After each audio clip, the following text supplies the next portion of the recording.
Dando prosseguimento aqui ao capítulo 3, uso e ocupação do solo. Especialização em gestão pública municipal, disciplina de desenvolvimento urbano. Da perspectiva do capítulo, a gente tem as seguintes informações. Certo? Então vamos lá. O zoneamento urbano são parâmetros de ocupação e, para compreender o território, nas suas múltiplas possibilidades, a gente tem que perceber ele em tantas matrizes e messes e interlocutores. E aí a gente utilizou um pouquinho aqui da letra da música do Chico Sainz, Nação Zumbi, 1994. A cidade não para, a cidade só cresce, o de cima sobe e o de baixo desce. A cidade não para, a cidade só cresce, o de cima sobe e o de baixo desce. A cidade se encontra prostituída por aqueles que usaram em busca de saída ilusória de pessoas de outros lugares. A cidade deve ser um local para pleno exercício de direitos e garantias fundamentais. Entre esses direitos, o direito de ir e vir, estar ou permanecer, o direito à moradia digna e segura, o saneamento básico e, inexoravelmente, dignidade da pessoa humana, na acepção e no grau superlativo das palavras. O escopo acadêmico que nos embasa para esse capítulo, a gente tem as evidências científicas do compromisso construído lá com um balizamento intitulado de zoneamento e uso e ocupação do solo, remotam uso e ocupação na resolução de zoneamento de 1916, de Nova York. Entre os documentos que a gente pincelou, pegou um pouco mais, a gente observa também aquele resultante do Fórum Social Mundial Policêntrico, ocorrido de maneira descentralizada em diferentes cidades do mundo, e que ensejou a elaboração de uma nova versão da Carta Mundial pelo Direito à Cidade, que o principal objetivo, os princípios de fortalecimento do processo e esforços em curso, a articulação de iniciativas continuamente importantes na tarefa de internacionalização do conceito e prática do direito à cidade. Certo?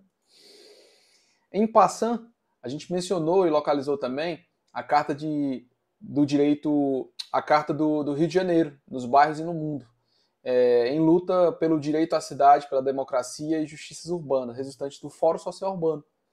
E isso é uma manifestação do 5º Fórum Urbano Mundial, promovido pela ONU Habitat. Ela faz críticas diretas aos documentos internacionais, porque, em tese, ele não incorpora as causas da pobreza e da desigualdade, né? E no âmbito do sistema legal internacional, o direito à cidade é claramente incorporado à Constituição do Equador. Como manifestação, a gente tem o artigo na Constituição do Equador, onde ele fala que as pessoas têm o direito ao desfrute pleno da cidade e de seus espaços públicos.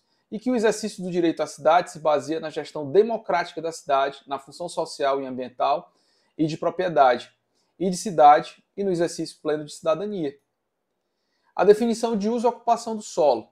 A definição de uso e ocupação do solo vem sempre atrelada ao zoneamento urbano, que compreende a divisão do território na cidade em áreas, promovendo a organização territorial. Um desafio dantesco frente a complexidades econômicas e financeiras, as necessidades prementes de mobilidade, tráfego, circulação, eixos de bens e serviços, sustentabilidade.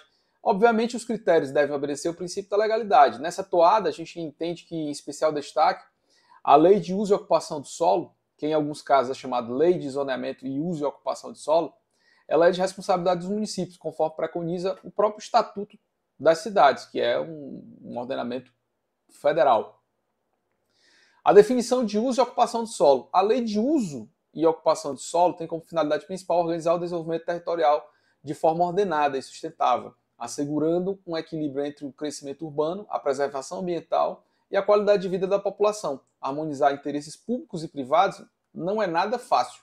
Só pesar qualidade de vida, proteção ambiental, entre diferentes perspectivas também. Como podemos definir o uso e ocupação de solo? Nas definições a gente tem o uso do solo como referência à função atribuída a cada parcela de terreno, como uso residencial, comercial, industrial, agrícola ou de preservação ambiental. Cada uso tem regras específicas que devem ser seguidas para assegurar a compatibilidade com a vizinhança e o planejamento urbano. E ainda, como definição do uso e ocupação de solo, a ocupação de solo trata-se de características físicas e espaciais das edificações. E aí essas outras estruturas construídas sobre o solo, calçamento, calçada, enfim, Inclui parâmetros como a altura dos edifícios, taxa de ocupação, coeficiente de aproveitamento e recursos obrigatórios. Dentro do cenário das leis, a gente vai ter que, tanto no âmbito federal, quanto estadual, quanto municipal, a gente tem as atribuições específicas de cada ente desse. O governo federal estabelece diretrizes gerais de política urbana e de preservação ambiental, que devem ser seguidas por estados e municípios.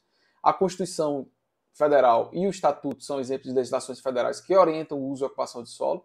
Na esfera estadual, os estados devem legislar sobre os aspectos regionais do uso e ocupação de solo, complementando as diretrizes federais e adaptando às particularidades locais. E o município, por sua vez, tem, dentro do seu plano diretor, a competência primária para legislar sobre a ocupação do solo em seu território.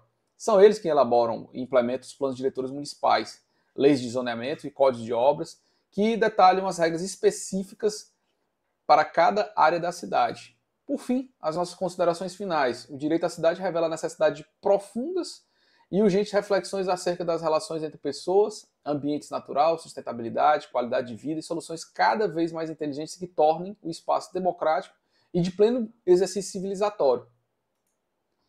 Como conclusão, o direito à cidade é colocado no mesmo patamar dos demais direitos coletivos e difusos, como são os direitos ao meio ambiente, ao patrimônio histórico, cultural, ou o direito da criança e adolescente, entre outros.